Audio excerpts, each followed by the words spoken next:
Bon, on va reprendre ce qu'on avait une introduction technique. Alors de quoi parlions-nous? Oui, vous disiez que je vous avais engagé la possibilité d'une technologie, non pas à la fin du temps, non pas aujourd'hui, mais une technologie ancienne qui aurait programmé notre humanité et qui aurait fait qu'elle est liée, par exemple, aux astres, aux cycles, aux cosmiques, etc. Et vous dites que c'est plutôt un discours qui aurait été inventé pour valider le pouvoir, enfin, je sais pas, Oui, comme la théorie de la monarchie de droit divin. c'est ça. Donc en ce sens-là, pour vous, l'astrologie, puisqu'on va venir sur le sujet que vous n'avez pas vraiment abordé hier, l'astrologie, c'est la preuve qu'il y a une intervention d'en haut qui aurait restructuré le système solaire, notre humanité, ou bien est-ce que c'est une invention des hommes pour des raisons plus ou moins Pour des avouables? raisons politiques, mais c'est aussi, mais la politique, attention, a des raisons aussi qui sont scientifiques. C'est-à-dire le fait d'accaparer le surproduit permet un gain de temps qui laisse une grande marge pour les découvertes scientifiques. Et lorsqu'on est au sommet de l'État et qu'on est angoissé par la mort, les premiers textes qui ont existé dans la tradition littéraire, l'épopée de Gilgamesh, c'est la quête d'immortalité. Oui. Et c'est très important cette quête d'immortalité parce que ça explique les motivations principales de la science en fait. C'est-à-dire que la science est liée à la peur, non seulement d'une révolution, mais aussi à la peur quant à la condition humaine en fait. Oui. Et on cherche, l'homme veut se grandir, donc naturellement il va des pieds jusqu'à la tête et il essaye d'atteindre les cieux. Mais jamais on a parlé de ce qui se passe sous la surface terrestre en fait. Bizarrement, on se concentre beaucoup sur les étoiles et les galaxies, mais on ne se concentre pas assez sur le centre de la Terre. Ah bon, il y aurait quelque chose à trouver? À C'est la mon avis, théorie de Horbiger, je sais pas. il y aurait quelque Terre chose à creuse. trouver au centre de la Terre, il y aurait des réflexions à développer, une science magique un peu Ah euh, oui. dont on aurait fait l'économie et qui consisterait à Et cette s'intéresser science, aux entrailles de la Terre. elle aurait été générée par quoi? Qu'est-ce qu'il aurait mis en place? Parce que quand on parle de science, quand on parle de nature, il faut bien qu'il y ait un créateur quelque part. Ou est-ce que c'est le hasard?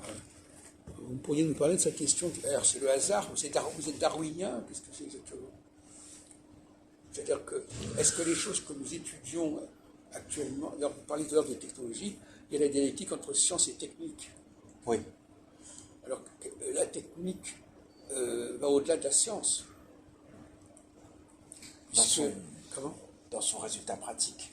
Non, parce elle crée quelque chose qui n'est pas de l'ordre de la science, qui se sert de la science, mais elle crée un objet qui n'est pas, Oui, qui n'existe pas au départ. oui, C'est pour ça que justement tout le débat que nous avons, c'est sur la science et technique. Soit c'est de la science, c'est-à-dire c'est de la nature, soit c'est de la technique. Mais on peut étudier la technique d'un point de vue scientifique. C'est-à-dire que je peux décrire, par exemple, si je prends l'iPhone, je peux le décrire scientifiquement, oui, alors que c'est de la technique. oui. C'est une science de la technique, c'est une description de la technique. Mais donc là-dessus, est-ce que vous êtes au clair là-dessus? Bon, vous me parlez tout à l'heure de la Terre creuse. Qu'est-ce qui vous amène à penser qu'il y a quelque chose au centre de la Terre qui serait déterminant, qui serait aussi déterminant que ce qui est au-dessus de nous, finalement? Ce qui est déterminant, c'est ce qui permet aux hommes de vivre en fait. Déjà leur vie, sans parler de l'immortalité, et le fait que la terre fait pousser les plantes, que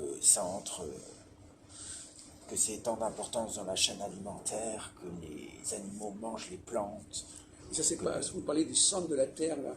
Ce Oui, qui est mais sous la Terre, c'est quoi la sous la Terre? surface de la terre est reliée au centre de la terre Oui, par différentes couches tectoniques. oui.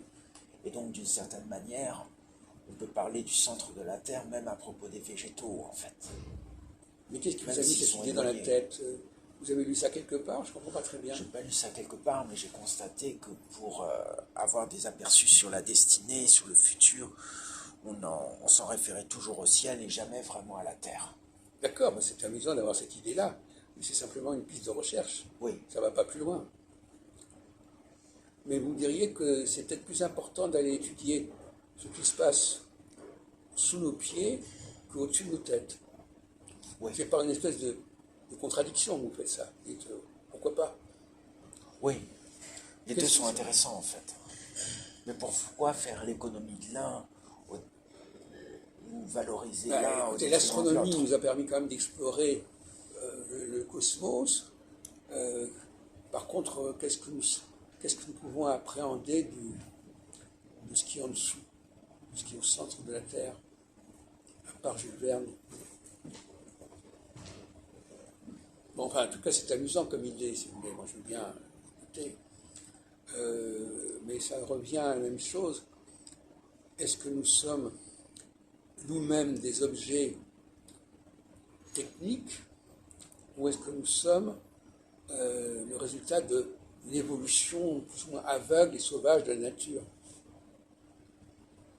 Qu'est-ce que vous préférez, que nous soyons programmés ou que nous soyons le résultat de quelque chose d'aléatoire qui se serait, comme dirait Darwin, comme ça, par tâtonnement, on aurait obtenu ce qu'on a obtenu? C'est le problème ce qu'on appelle le dessin intelligent. Est-ce qu'il y a un plan au départ, ou bien est-ce que c'est quelque chose qui se met en place comme ça, empiriquement, par tâtonnement? Je crois que les deux sont valables. Oui. On ne peut pas savoir, à mon avis, quel est le véritable. Alors, je voudrais vous interroger sur un autre sujet sur lequel j'ai travaillé récemment, le problème de la possession. Pas au sens psychique du terme. Enfin, je veux dire, il y a deux faces. La possession peut prendre. Quelles sont les formes que peut prendre une possession? En fait, d'acquérir quelque chose, de posséder quelque chose, ça peut s'appliquer à quel genre de situation? Par exemple, dans le cas de votre copine, est-ce que vous êtes dans un rapport de possession? On est dans un rapport de double possession, on se possède l'un et l'autre. Oui, mais est-ce que, on parle tout à l'heure de l'iPhone, un iPhone c'est que posséder un objet. Moi, je suis moins dans le rapport de possession que l'est mon ami vis-à-vis de moi, en fait. Oui, c'est bien possible. Je considère qu'on peut avoir plusieurs femmes dans sa vie. Oui, mais ce que je veux dire par là, c'est que il y a l'objet qu'on possède, mais on peut aussi avoir des gens qu'on possède. Oui, Qu'on possède, par exemple, un homme politique, il a des partisans. oui, On peut dire qu'il les possède quelque part. oui, Donc, il y a des gens qui sont plutôt dans la possession d'objets, de biens, de concret, de matériel, et d'autres qui sont plutôt intéressés par une prise de possession spirituelle, mentale. Est-ce qu'il faut posséder les esprits ou est-ce qu'il faut posséder la matière? Bon, vous, par exemple, vous êtes plutôt un prédateur de la matière, c'est-à-dire par une sorte de cupidité, de volonté d'acquisition, de matériel, ou bien vous cherchez avant tout à attirer autour de vous, à séduire. Et donc à ce moment-là, il s'agirait plutôt de maîtriser les esprits plutôt que la matière. oui. Alors vous êtes plutôt dans la maîtrise des esprits ou la maîtrise des biens?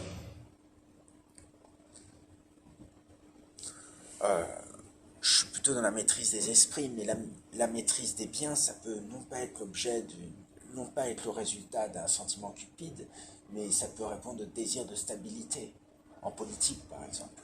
C'est-à-dire on peut avoir besoin de posséder un certain nombre de signes de reconnaissance, comme par exemple les grands capitalistes ont un yacht, des voitures de course, mais c'est pour être reconnu par leur père aussi. C'est pour faire partie d'un club fermé où n'importe qui n'entrera pas en fait. Oui. Et à ce moment-là, c'est pas de la pure cupidité, c'est aussi des instruments de pouvoir symbolique en fait. Oui, mais par exemple, vous dites que vous-même, est-ce que vous avez été attiré par l'idée d'avoir des gens qui vous suivent? Oui, Donc ça, c'est ce qu'on appelle, c'est pas la possession des biens, c'est la possession des esprits. oui, Et il y a des gens qui sont peu capables de posséder des personnalités, des gens, mais qui ont une certaine attirance pour les choses pour les objets. Oui. La possession des objets, c'est pas la possession des sujets. Oui. Bon. Ça dépend quel type d'objet. Parce que il y a les livres, par exemple. Eh ben, c'est un objet. Dans les livres sont déposées la pensée, en fait. Elle est quelque Oui, part mais enfin, gelée, oui, la pensée, oui, mais elle peut bien faire du sûr. chemin, en fait. Et on peut écrire et modifier le texte d'un auteur, suivant son opinion, sa Mais est-ce que vous ne pensée. pensez pas que les femmes, je ne sais pas si vous avez une réflexion sur les femmes, est-ce que, est-ce que parfois la tentation, c'est surtout d'acquérir des objets? Parce que est-ce qu'il est plus facile d'acquérir des objets que d'arriver à obtenir l'adhésion d'une personne ou de personnes? Par exemple, vous parlez de livres. Ben, un livre, effectivement, c'est un objet, mais c'est un objet qui vise à avoir des lecteurs. Oui. Et ces lecteurs, ce sont des sujets. Autrement dit, le livre possède des esprits. Le livre, c'est un outil pour posséder les esprits. Oui, aussi. Alors, en revanche, par exemple, quand vous travaillez pour gagner de l'argent et que ça vous permet d'acheter quelque chose, on n'est pas dans le domaine des esprits. Oui. Alors, vous parliez tout à l'heure de Marina, pour ne pas la nommer. Est-ce qu'elle est plus douée pour l'acquisition des objets ou pour le rayonnement sur les esprits? Parce que la plupart des femmes, finalement, enfin moi je suis un peu, je vois quelque chose comme ça les rassure beaucoup d'avoir des objets, d'avoir des biens, d'avoir des En possessions. l'occurrence, elle s'occupe des enfants, donc elle capte l'esprit des enfants. Oui, alors en effet, oui. Elle possède l'esprit des enfants. Donc effectivement, de ce côté-là, elle acquiert une certaine, elle acquiert une certaine influence. sur les, voilà. Mais est-ce qu'elle-même, elle est assez jeune, cette femme, elle a une trentaine d'années. Oui. Est-ce qu'elle a le sens du matériel? Elle a le sens du matériel, mais pour faire de la récup, pour faire des économies aussi, ne pas gâcher la nourriture. Oui. C'est pas une cupidité sans fond. Mais est-ce que vous ne pensez pas que... Mais il y a des femmes qui sont cupides. Oui, qui sont vénales, qui sont cupides. Et qu'est-ce que c'est que les femmes cupides, justement? Vous pouvez préciser dans quel sens vous prenez ce terme? C'est des femmes qui veulent de l'argent, qui sont attirées par le statut social de leur partenaire. Alors, est-ce que vous ne pensez pas que c'est quand même une alternative, quelque part? Soit on est plutôt en quête de posséder des objets, ou en quête de posséder des esprits et d'influencer des esprits. Je pense que les deux peuvent c'est pas une alternative parce que les deux peuvent se combiner. Oui. Parmi les hommes de pouvoir, il y a aussi des hommes qui veulent posséder des objets pour en mettre plein la vue aussi. Oui, oui. Pour faire croire aux autres qu'ils ont un talent particulier pour capter les esprits géniaux. Oui. Par exemple, Louis XIV était un homme qui avait capté l'esprit de Lully, qui avait capté l'esprit de La Fontaine, qui avait capté l'esprit de Racine. Il était bien entouré. Oui. Et des architectes, oui, le nôtre. Le nôtre. Oui. Mansart, l'architecte, et le nôtre, le jardinier. Oui, oui, en effet.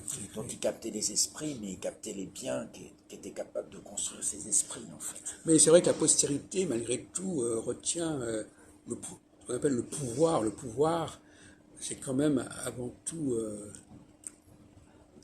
on parlait tout à l'heure de génération. Par exemple, quelqu'un qui arrive à faire une œuvre qui traverse les siècles, il est quand même il a une certaine capacité d'agir sur les esprits. Oui. C'est plus puissant que le simple fait d'avoir un objet quel qu'il soit. Oui.